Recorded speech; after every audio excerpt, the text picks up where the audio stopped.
Gerunds and infinitives. Ever feel stuck between using swimming or to swim in a sentence?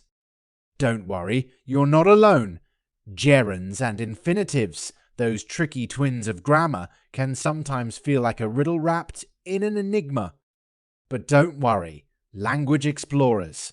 In just minutes, we'll unlock their secrets and make them your grammar sidekicks. First, gerunds. Think of gerunds, those verbs ending in ing as action superstars.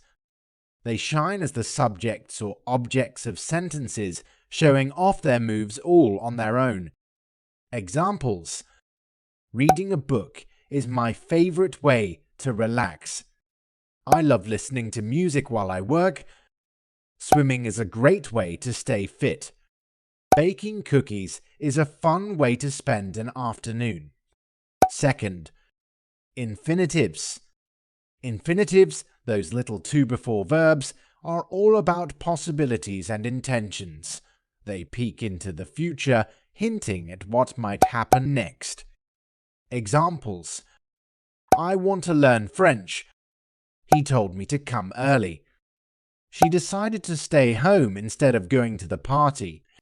Remember, infinitives often play the role of complements after certain verbs like want, decide, tell, ask, and some others. Gerunds and infinitives aren't rivals, they're partners in crime. They can even work together in the same sentence, creating a dynamic duo of action and possibility. So there you have it, gerunds and infinitives, no longer a mystery.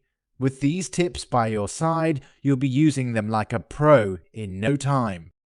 If you have any questions about these action-packed verbs, don't hesitate to ask. We're always here to help you navigate the world of gerunds and infinitives. Don't forget to visit our Pinterest for more sources that enrich your process. That's all for today. If you enjoyed it, give it a thumbs up and hit that subscribe button for more awesome content like this.